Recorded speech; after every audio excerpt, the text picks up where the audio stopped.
In this video, we are going to learn about Python syntax. Python syntax is a basic rule we must follow while writing the programs in Python. Let's get started. First, what is syntax?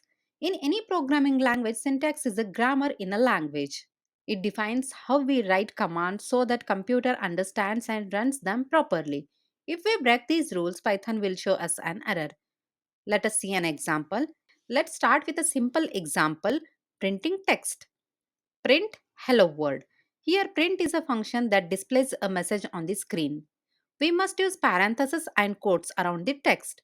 Important note, Python is a case sensitive.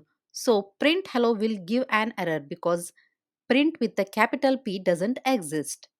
Example 2, indentation is important.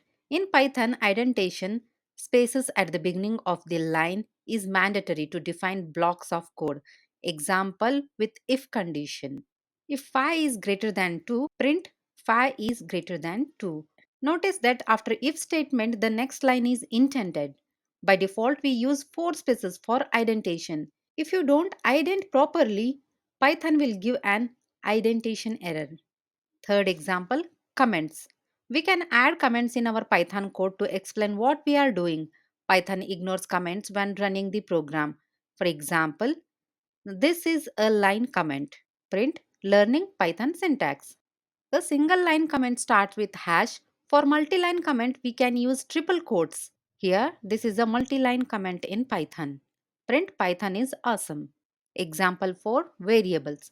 Variables store information. For example, x is equal to 5, y is equal to hello. Print x, print y.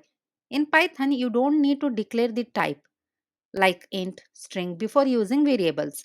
Python automatically understands the type based on the value. Conclusion. So that's a quick review of Python syntax. Remember, pay attention to indentation. Python is a case sensitive. Use comments to make your code readable and always close your parentheses and quotes properly.